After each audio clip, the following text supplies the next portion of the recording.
Hello everyone. आज जो मैं वीडियो बना रहा हूँ on December 2024, doctor Manmohan Singh स्वर्गवास हुए हैं ऑन 26 ऑफ दिसंबर 2020। एक ऐसे प्राइम मिनिस्टर जो हमारे बीच अभी नहीं है, लेकिन उनके डिसीजंस आज इंडिया के फाइनेंशियल स्ट्रेंथ में गिने जाते हैं।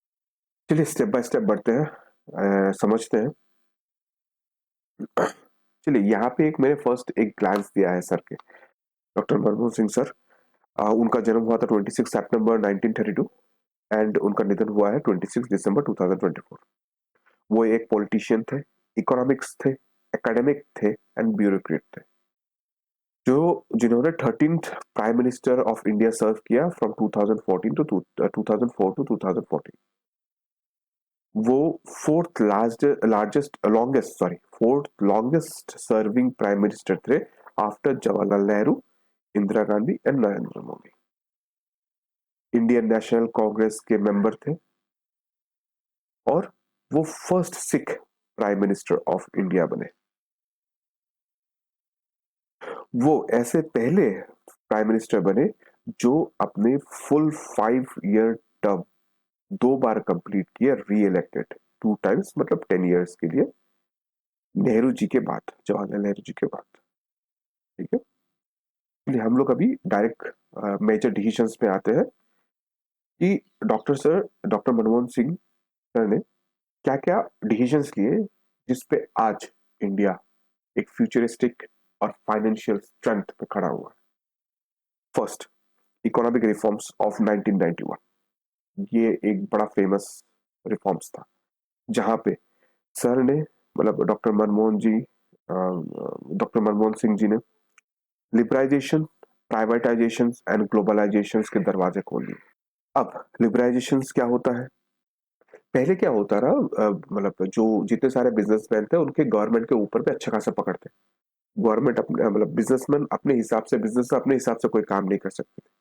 लिबरलाइजेशन का मतलब ये होता था कि गवर्नमेंट अपनी जो दायरा है वो थोड़ा कमा दिया बिजनेसमैन के ऊपर, मतलब वैलिडेशंस और उनके जो प्रोटेक्शन थे, बिजनेसमैन को छूट दिया गया कि आप अपने हिसाब से थोड़े उद्योग को बढ़ाया, मतलब आप बढ़ाओ, मतलब और छूट दिया गया गवर्नमेंट की तरफ से। ग्लोबलाइजेशन, मतलब विदेशी निवेशों को, मतलब जो फॉरेन इन्वेस्टमेंट है उसको इंडिया को में आने के लिए दरवाजे खोले गए कि आप आओ इंडिया पे और यहाँ पे निवेश करो, यहाँ पे मतलब अपने इंडस्ट्रियल सेटअप करो जो भी हो, और यहाँ से अपने चीज को बढ़ाओ। थर्ड हो गया प्राइवेटाइजेशन। पहले सरकारी बैंक होते थे, आजकल प्राइवेट बैंक्स हो रहे हैं। तो देखिए यही एक, मतलब प्राइवेटाइजेशन का मैं एग्जांपल दे रहा हूँ, बहुत इजी एग्जांपल। ये तीनों एक ऐसा, मतलब मेजर पार्ट प्ले किया है हमारे फाइनेंशियल, मतलब सिस्टम में, इकोसिस्टम में, कि आज के डेट पे इंडिया एक डेवलपिंग कंट्री से डेवलप कंट्री के ऊपर में जा रहा है ये सब। सेकेंड पॉइंट हो गया राइट टू इंफॉर्मेशन एक्ट 2005।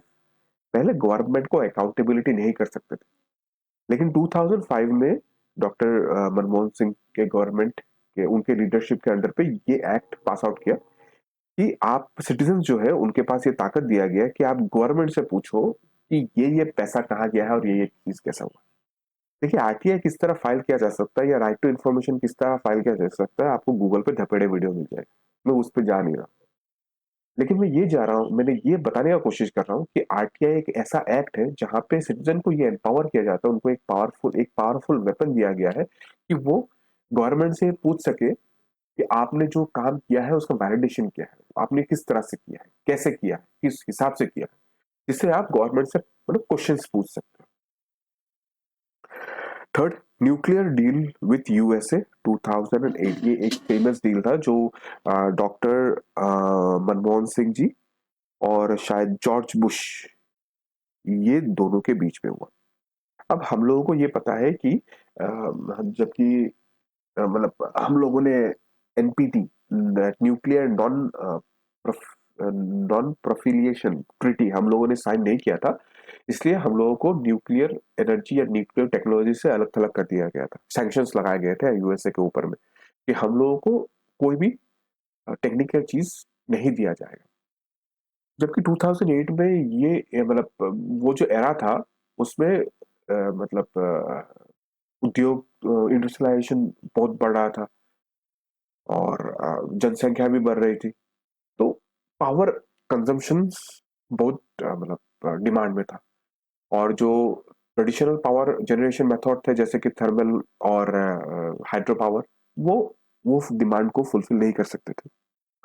ये सोच के मनमोहन सिंह जी ने मतलब सोचा कि हमारे पास दूसरे विकल्प तो सिर्फ न्यूक्लियर का हो गया। अब न्यूक्लियर में क्या हो रहा है, यूएसए तो हम लोग से दे ही नहीं रहा क्योंकि सैंक्शंस लगा के बैठे हुए हैं। तब उन्होंने न्यूक्लियर मतलब यूएसए जाके उनके प्रेसिडेंट वहां से उन्होंने मिला और ये न्यूक्लियर डील जो है विथ यूएसए 2008 को एक सक्सेसफुल मतलब कंप्लीट करवाया और हमारे ऊपर जो सैंक्शंस थे उसको हटाया, जिससे कि सॉरी जिससे कि आज हम जो न्यूक्लियर जो हम लोग का टेक्नोलॉजीज है और न्यूक्लियर फ्यूल जो है वो हम दूसरे देशों से आराम से ले सकते हैं। Point number 4, MNREGA, Mahatma Gandhi National Rural Employment Guarantee Act. ये गारंटी एक्ट क्या करता है, रूरल जो पीपल है रूरल एम्प्लॉयमेंट को इंश्योर करता है for 100 days of work annually to मतलब पैसे मतलब एक्चुअली पैसे कमाने का सिस्टम है, लेकिन वो हिसाब से करते हैं कि जितने सारे रूरल मतलब हाउस होल्ड है उनको 100 डेज का काम मिलेगा, जबकि उनके मतलब घर परिवार को चलाने का एक सुविधा दिया गया था गवर्नमेंट की तरफ से। 5, राइट टू एजुकेशन एक्ट 2009। यहाँ पे उन्होंने एक बड़ा ऐतिहासिक फैसला किया था जो कि फ्री एंड कंपल्सरी एजुकेशन, वो उसको fundamental right of the children घोषित किया गया था। फ्री का मतलब हो गया है कि जितने सारे स्टूडेंट है उनसे कोई पैसा नहीं लिया जाएगा, जाति मतलब भेदभाव जेंडर किसी को नहीं देखते हुए एजुकेशन को फ्री किया जाएगा और कंपलसरी किया जाएगा फॉर एवरी स्टूडेंट, और ये स्टूडेंट का हक होगा, इसलिए इसलिए fundamental right to the children, ये चिल्ड्रन का राइट बनेगा। ठीक है, और इसको हम लोग लिटरेसी प्रमोट और एजुकेशन इक्वालिटी प्रमोट के लिए ये चीज उन्होंने स्टेप लिया था। Point number 6, food security act 2013 ensure affordable food for underprivileged hunger reduced hunger and malnutrition। देखिए फूड सिक्योरिटी के अंदर पे तो मिड डे मील भी आता है और शायद distribution part food distribution system और एक कुछ अभी फिलहाल याद नहीं आ रहा हूँ। ये 3 सिस्टम आते थे। मिड डे मील तो आपको पता ही है जो चल रहा है, मेल न्यूट्रिस्ट बच्चों के लिए, मेल न्यूट्रिस्ट हेल्थ पीपल्स के लिए, अफोर्डेबल फूड के लिए और अंडर प्रिविलेज आदमियों के लिए ये सिक्योरिटी लाया गया था कि जितने सारे मतलब मतलब जो फूड ग्रेन्स है वो उन तक पहुंचाया जाए और उनको नरिशमेंट दिया जाए।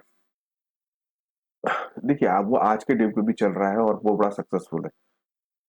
Promotions of IT and service sector, देखिए ये वाला मैं फर्स्ट जो मेरे साइड है जहाँ पे ये रिफॉर्म्स जो सर ने किए थे रिगार्डिंग इकोनॉमिक रिफॉर्म्स ऑफ 1991 में, इसको आप इससे जोड़ सकते हैं कि उन्होंने मतलब आईटी सर्विसेज को प्रमोट किया, कुछ पॉलिसीज इस तरह से लाए कि इंडिया आईटी हब बने, आउटसोर्स किया गया कुछ इस तरह से मतलब पॉलिसीज बनाए गए, फ्री हैंड दिया गया बिजनेस को, टैक्सेशन में कुछ और भी चीज किए गए कि मतलब बिजनेस को बढ़ावा मिले, थोड़ा फ्री हैंड मिले, ग्रो हो। ये आईटी सेक्टर यहाँ पे अगर ग्रो हो तो फिर मतलब इंडिया का अर्थव्यवस्था भी बढ़ेगा। आज देखिए बैंगलोर एक हब है आईटी सेक्टर का, मतलब जिसको सिलिकॉन वैली ऑफ इंडिया भी बोला जाता है। तो ये मतलब सिर्फ अकेले के हिसाब से तो नहीं है, गवर्नमेंट का पार्ट भी था जहाँ पे जो मनमोहन सिंह के लीडरशिप के नीचे गवर्नमेंट थी उन्होंने बड़ा सा काम किया है और आज की डेट पे हम लोगों ने वो अचीव किया है, वो स्टैंडर्ड अचीव किया है कि इंडिया के मतलब आईटी सेक्शन में हम एक अच्छे खासे पोजीशन में गिरते हैं on the world ranking. 8 number point पे आते हैं यूआईएडीआई, जिसको हम लोग बोलते हैं unique identification authority of India. ये आधार का जो इनिशिएशन है ये भी मतलब डॉक्टर मनमोहन सिंह जी के गवर्नमेंट के लीडरशिप के अंडर पे ये मतलब आया गया, जहां पे इंडिया के डिजिटल्स और वेलफेयर इकोनॉमी के ये फाउंडेशन बना। तो मैं फिलहाल ये 8 रखा हूँ, ठीक है। ये 8 इस ऐसे जो पॉइंट्स है जो इंडिया को स्ट्रेंथन किए हैं, मतलब ताकतवर किए हैं आज के डेट पे 2024 पे। देखिए 2008 के 2005 के बहुत सारे मतलब 1991 के इकोनॉमिक रिफॉर्म्स इतने सारे मतलब उस टाइम में सर ने मनमोहन सिंह सर ने ये मतलब सिक्योरिटी एक्ट लाया, उन्होंने ये फाउंडेशन डाला जैसे कि यूनिक आइडेंटिफिकेशन अथॉरिटी का फाउंडेशन डाला, उन्होंने इतने सारे काम किए। लेकिन मेरे हिसाब से मेरे पॉइंट ऑफ व्यू में से ये 8 जो उन्होंने मेन काम किए हैं वो आज की डेट पे इंडिया इंडिया को एक मतलब वर्ल्ड रैंकिंग में एक रेस्पेक्टेबल पोजीशन पे लेके आया, अच्छा खासा रैंकिंग पे लेके आया। उनका अगर वो डिसीजन नहीं होता था उस टाइम पे तो आज हम यहाँ पे नहीं थे, नहीं होते थे, मतलब जो पोजीशन में वर्ल्ड रैंकिंग में है। तो सर ने जो काम किया है उस टाइम पे आज उसका फल हमें मिल रहा। वीडियो यहाँ पे खत्म करता हूँ। अगर मेरा वीडियो पसंद आया तो लाइक कीजिएगा, शेयर कीजिएगा अपने दोस्तों पे। अगर आपको लगे शेयर करना मतलब अच्छा है तो शेयर जरूर कीजिएगा, सब्सक्राइब कीजिएगा। आपके सब्सक्रिप्शन से मोटिवेट मिलता है, कंटेंट बनाने का मतलब कंटेंट बनाने का मोटिवेशन मिलता है। कमेंट कीजिएगा और हाँ जरूर कमेंट कीजिएगा कि मेरे जो पॉइंट्स, मेरे जो 8 पॉइंट्स यहाँ पे दिखाए हैं आप उस पे एग्री करते हो या नहीं करते हो। जो इंडिया के मतलब बिलियंस ऑफ लाइफ को शेप किया है, जितने सारे हमारे जो इंडिया के बिलियंस ऑफ पीपल्स हैं उन्होंने उनको एक दिशा दिया गया है, ये 8 पॉइंट्स। अगर आप और भी पॉइंट्स इंक्लूड करना चाहते हैं डेफिनेटली आप कमेंट्स में लिखिएगा। लिखिएगा, मेरा काम अच्छा लगा या बुरा लगा फीडबैक दीजिएगा जरूर। Thank you very much.